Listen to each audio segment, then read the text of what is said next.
Thanks everybody. It's 6 o'clock, so I'm going to start the meeting. I think there's still a few people en route, so we'll sort of hopefully be arriving. So here's one. We've had apologies for absence from Councillors Mark Dido, Jemima Hunt and Joan Montongue, and also from Tom Bridgman, I think.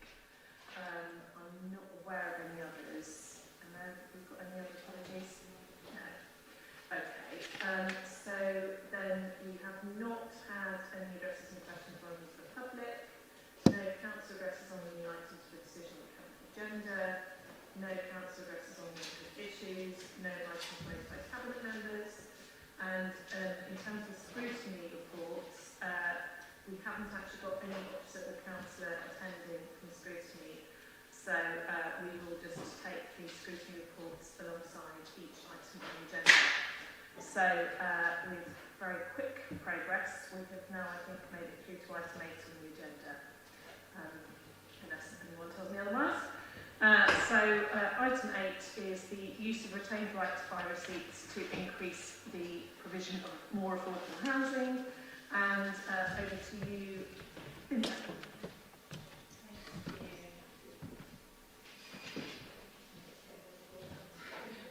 Sorry, I was absolutely racing through there, so yeah, Linda and David. Thank you. This report is about the use of retained right to buy receipts to increase the provision of more affordable housing, as it's titled. Unfortunately, the government puts lots of rules about how we can use those retained right to buy receipts. In an ideal world, we'd be able to keep 100% of that income and be able to decide for ourselves here in Oxford exactly how it could be best spent to increase the supply of affordable housing. Unfortunately, that's not the case, and the government puts all sorts of hurdles in front of us, including the fact that money has to be spent within 5 years. We don't get to keep all of it. We did get to keep 40% of it. Going forward, it will be 50%. And we have to match that money from the retained right to buy receipts with our own funding here locally. It can't be put towards schemes which are receiving other government grant or fund other public subsidy. So we have to take our borrowing to actually be able to use those retained right to buy receipts. Despite that, we've done an excellent job at using that money. We haven't had to give any back to government, so that's something we should be really pleased about. And we've done a really good job using the receipts which we've received since 2016 to purchase 247 new units of affordable accommodation. And this report sets out how we're going to allocate the money which we're expecting to have for the next 5 years. So it's basically a budget of £27 million over the next 5 years, which was in the budget that we've agreed. The plan is to spend £3 million a year for the next 5 years, purchasing units on the open market, which will leave us £12 million to put into new build projects, including some which already have projects agreed or which we agreed here at Cabinet. So yeah, that's all I've got to say about it. I would recommend this report for approval, and the base source is here to answer any difficult questions anyone might have about it. Thanks very much, Linda. David, do you want to add anything? No, I don't need to actually. That was a great introduction. So yeah, as Linda said, it's really just adding to the existing programme. So that 27 million should. We're targeting an extra 106 homes out of the money. So, yeah, thanks. Thank you very much. I mean, I think obviously it's hugely welcome. We all know the huge gap in affordable housing that we have in Oxford, and my rough on the back of an envelope calculation of over 350 homes being provided both with the previous lot of money and this amount of money is obviously a really big big improvement in the number of homes available to people. Still a drop in the ocean in terms of the 3,000 on our waiting list, but a really good step and making good use of the funds that are available to us. Has anyone got any questions or comments? No? Okay. Well, in which case, I suggest we move to the recommendations, which are set out on the report and have been moved, which is basically to grant project approval and delegate authority to the relevant people to go into the fine detail of project approval. Everyone happy with that? Thank you very much. That's great. So the next, sorry, I should just say that Emma has quite rightly pointed out to me that there were a number of scrutiny items that are not on the agenda. I have to say I'm not sure that I feel that we are really able to take them if there is nobody here from scrutiny to move them. So I'm suggesting that we hold them over to the next cabinet meeting when there might be somebody from scrutiny to move them and talk to us about them. But I don't really feel that it's appropriate for us to be having a discussion about items which aren't on our agenda and which have got nobody here from scrutiny to address any questions or comments to. Let's do that. Just moving back to the agenda itself, the next item on the agenda is an item in my name, which is the Oxford City Council and the business plan priorities for this current council year. And we're being asked to approve those, and I think there's just a couple of things I really wanted to say about that. One is there is one small recommendation from scrutiny which I was very happy to accept, which was ironically around the deliverability delivering of more affordable housing. So it's just making it very clear that in terms of housing we particularly wanted to deliver social housing. So I was very happy to accept that recommendation. It was also to put this in the context of the fact that we have been, as I hope everyone's fully aware, setting out our new corporate strategy, and this would normally, the action plan follows the strategy, but because of local elections this year, we haven't done the final approval of the corporate strategy. We won't do that until June, but this is obviously aligned to that corporate strategy, and also very much aligned to our previous business plans and strategies as well. And in particular is aligned to our 5 council priorities of good affordable homes, a strong inclusive economy, thriving communities, zero carbon Oxford, and the really important underpinning of the delivery of all of those things, a well-run council. It's been widely consulted on through the council and without the council. I think that's, we've obviously taken a lot of feedback from that. It's also been pared down compared to previous years in light of the peer review that we had earlier, well, last municipal year now, but or last financial year anyway, which made a recommendation that we should try and be more specific in terms of our priorities and also make them more deliverable and measurable. And so I think a really good job has been done by Claire, Mish and others. So I'm going to leave it there. And Claire, Mish, if you've got anything to add, I'll be happy to hear from you. Just to note that accompanying the draft business plan for this next council year is an update report on the progress on delivery against the previous council year's business plan. Which is the point I consistently fail to make, so thank you for reminding me, Mish, thank you. Claire, did you want to add anything? Okay, any questions or comments from everybody? No? Okay.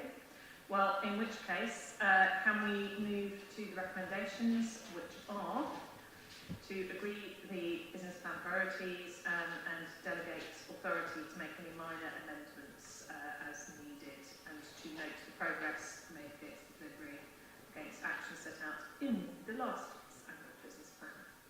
Everyone happy to support those? Thank you very much. Great. We are now on to the Oxfordshire Health and Wellbeing Strategy, excuse me, 24 to 30, which is a report in Louise's name. Louise, over to you.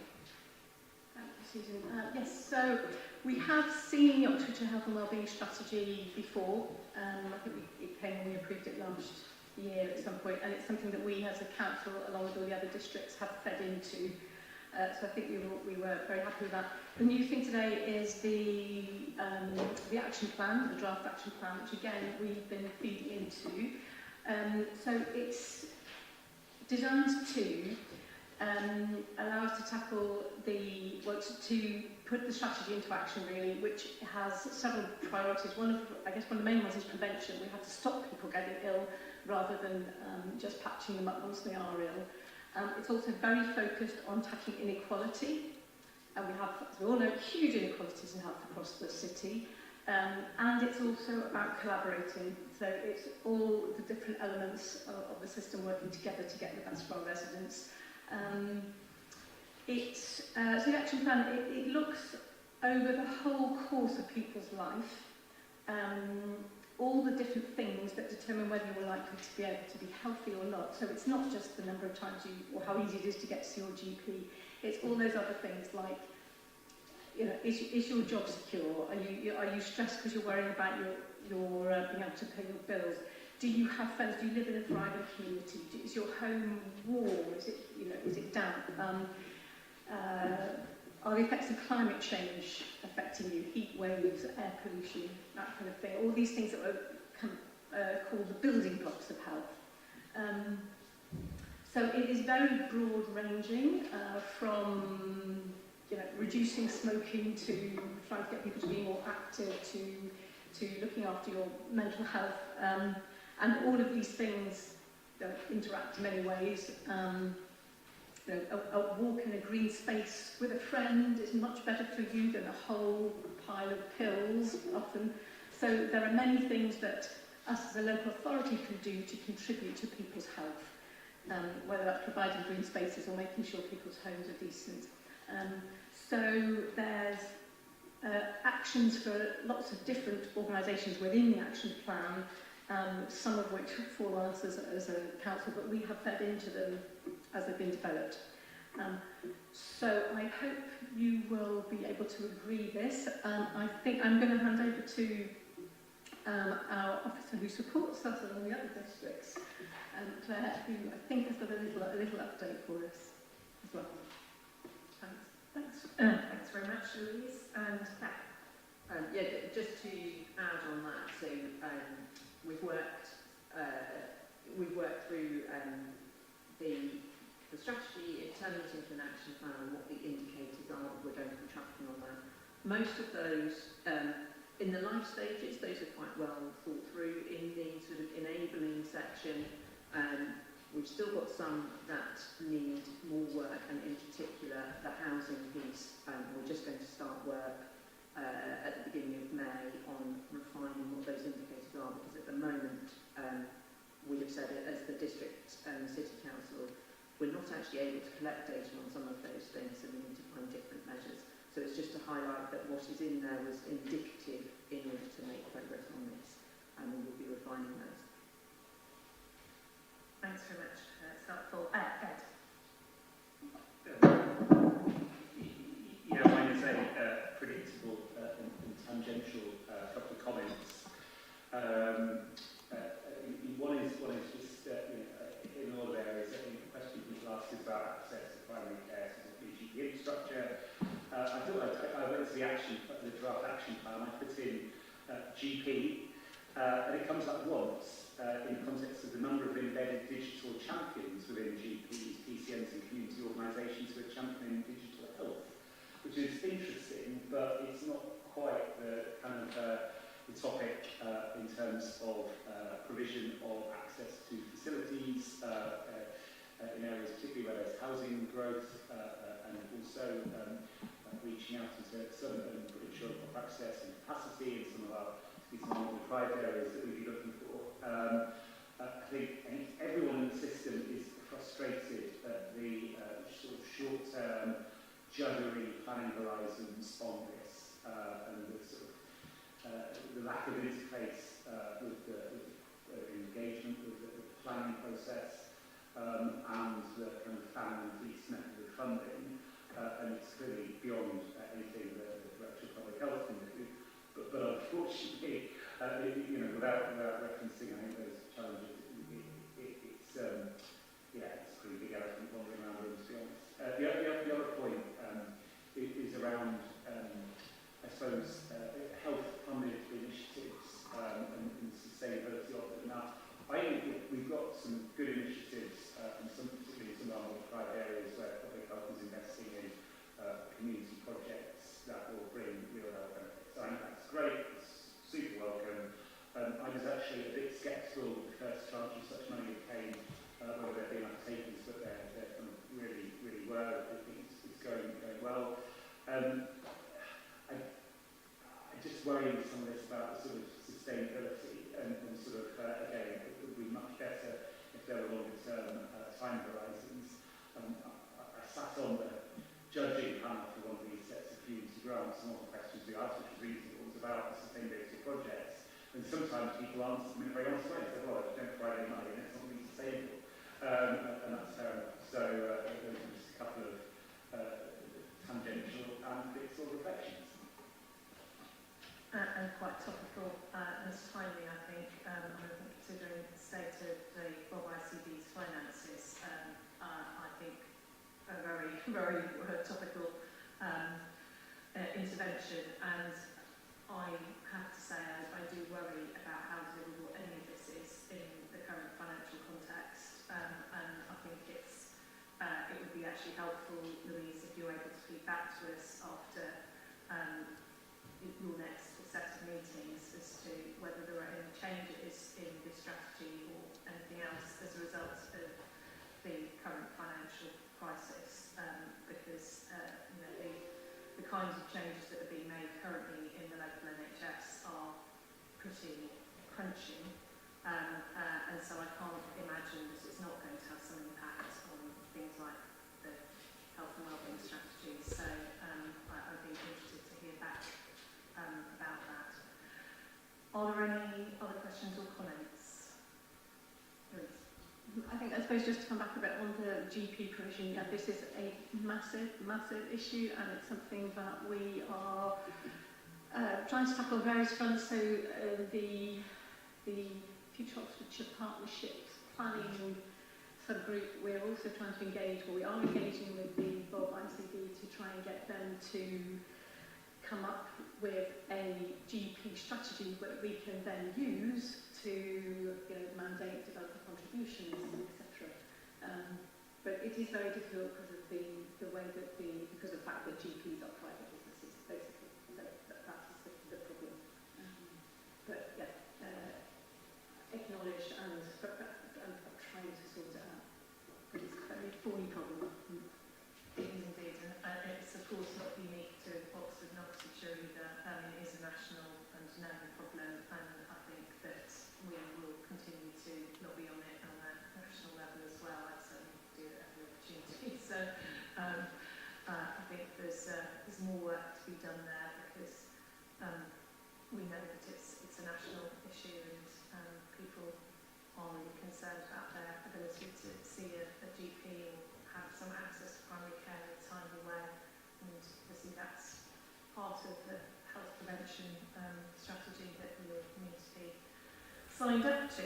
Okay, but thank you very much for the report and the work on it. Any other final comments or questions? No? Okay, in which case can we move to the recommendations, which are simply to note it. Duly noted. Thank you very much. We are then on to item 11, which is the ZEZ Pilot Income and Cost Sharing Agreement. And Anna, over to you. Thank you very much, Susan. So yeah, this is a short report about essentially the sort of divvying up of both the income and the costs between us and the County Council for the ZEZ pilot. So the ZEZ pilot, as I'm sure you're all aware, has been in since February 2022. Its objectives are around improving air quality in the city centre and driving the uptake of electric vehicles in the city centre as well, which is both delivered on, to be fair. So yeah, this is a pretty short report. Not overly sure why it's taken 2 years to get to this point about the revenue sharing, but yes, it just lays out the agreement that we have with the council for sharing the revenue from the ZEZ pilot. Thank you, Anna. And just to draw to people's attention that there is a matter on the confidential agenda associated with this item. So can I just check if anyone wants to ask any questions on the confidential part of this agenda? I'm not seeing anyone, so that's good. Okay, any further questions or comments? Yes, Ed. A question that I think I know the answer, but I just want to check and comment. The question is just the relationship with the MTFS and our approved budget. Would I be right in thinking that the financial implications from this are already factored in? I think they are, but I don't think that's explicit in the report at the moment, so it would be useful just to confirm that. And the comment, of course, is that this comes to an end in a rather abrupt and ungainly way if and when the ZEZ expands, and that seems a rather regrettable and odd approach, but now is not the time to dwell on it. No. Thank you. Anna and then Nish. Yeah, I think Nish will probably answer this better than me, but yes, it's certainly my understanding that this income is included in the MTFS. Yeah.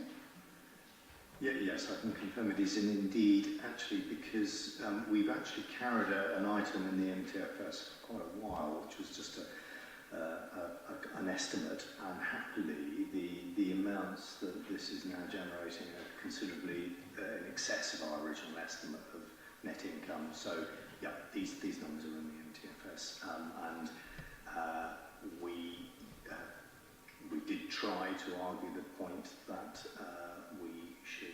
that this should sustain beyond the creation of a wider ZEZ, but County's view was that the agreement covered just the pilot only.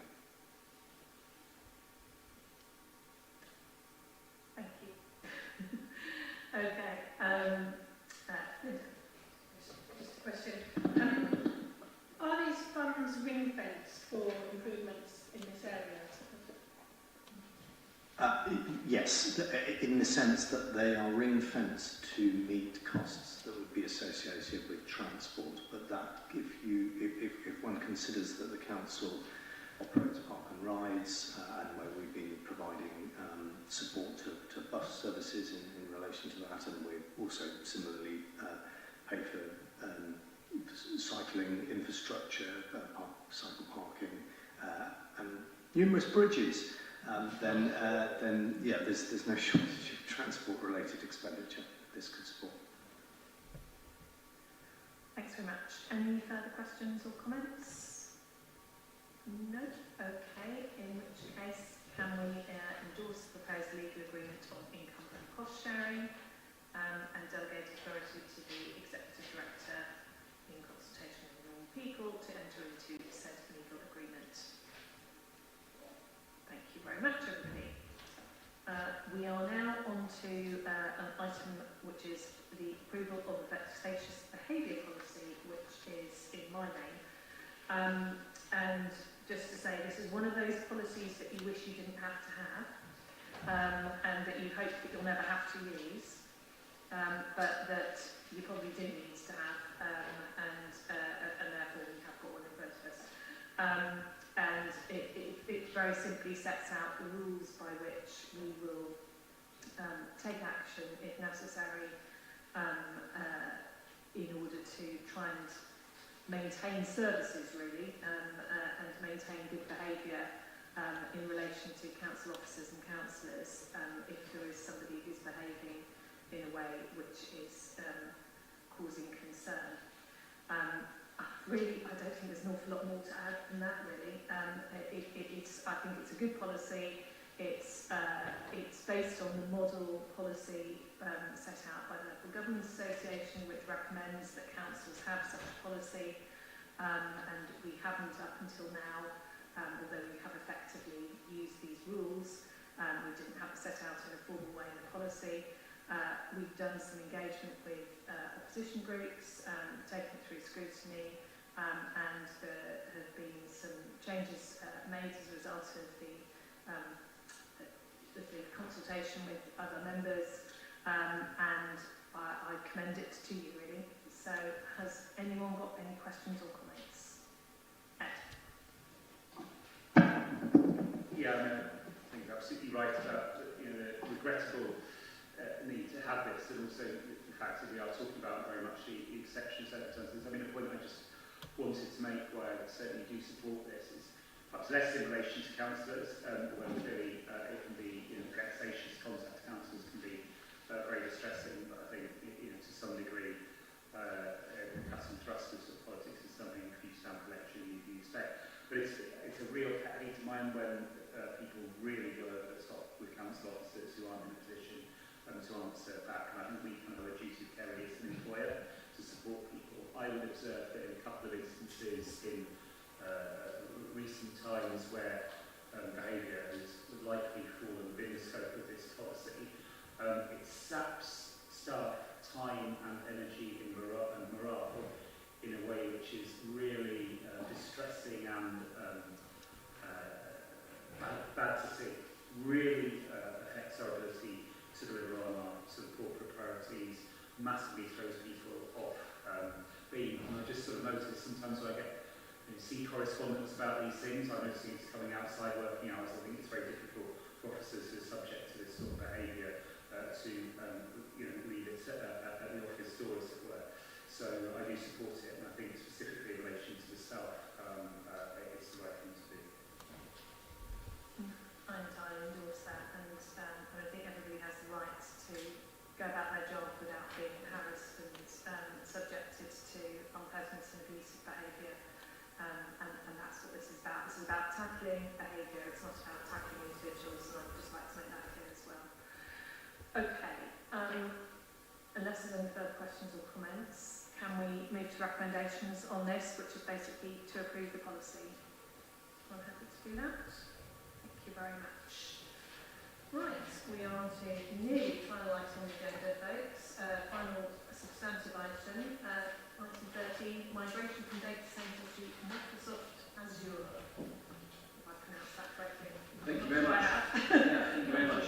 Well, this is about the migration of the way we host business applications and whole data, basically. To put it more simply, at the moment we have a traditional structure for about 80 servers worth of stuff, if you could put it that way. I think they're held in some sort of centre in Docklands from my memory. But we're on a migration path, and this would enable the last chapter of the story to be undertaken. I mean, everybody now wants to basically get their business application data hosted in the cloud. It's basically better value for money. It's more compatible with the platforms we're using. I mean, obviously we're using Teams, SharePoint, Office, all the things that Azure will support. So I would say that there are two distinct sets of benefits here. The technical benefits of migration. We just really can't carry on in the old world. We need to finish this off. And the proposed method mitigates the risks as much as it's humanly possible to do so, because it carries on working with the current supplier to help us do that. In theory, we could do this in-house, brackets, we can't because we don't have the expertise. We could go out to the market, it would be a slow and painful process and more expensive. So, there's really not a case for that. And by carrying on working with the supplier and doing it in this way, and building what we've already done, we guarantee business continuity and we de-risk to some extent. And we also deal with the cyber security issues which might emerge if we started working with somebody else. The other point about it is that the financial benefits of doing it this way are significant. I mean, compared to the other two options I just outlined, it's so much more expensive to do that and time-consuming, and it would not fit within the financial envelope that we have in the medium-term financial plan. So this does fit within that envelope. It's good value for money, and therefore I would recommend to Cabinet we approve it. It's also sound legally, I'm advised, because obviously, you know, often in these situations you have to think about getting out to procurement externally and what the risks are if you don't do it, if you have a direct award. But in this case, there is a framework we can use to do that, and we make that direct award over a 5-year period. So for all those reasons, I would recommend it to you. Thank you very much. Helen Rocco, do you want to add anything? Other than confirming everything that Councillor Chapman has said, and also from a legal perspective, we have absolutely engaged fully with the law and governance team and with finance to ensure that everything we are doing is absolutely within the law. Thank you very much. I'd also want to flag to people that there's a confidential report with this one as well. So again, does anyone want to ask any questions on the confidential report? Not seeing anyone, so that's helpful. So are there any questions and comments in relation to this report? Not seeing any. I note that the contract starts in August 2024 if we agree it today, so does that mean that's the point at which migration starts?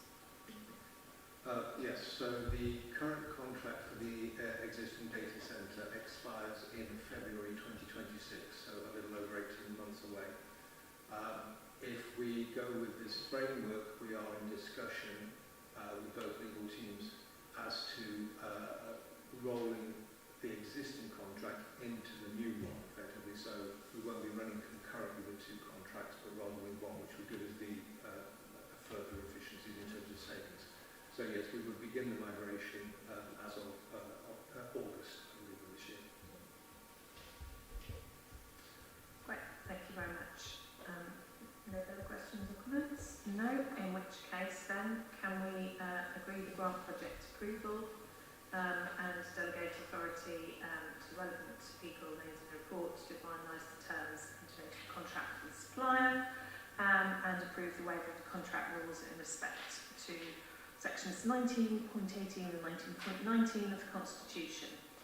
Everyone happy to do that? Thank you very much. Right, the next item on the agenda is minutes of the last meeting. Thank you very much, Helen Rocco.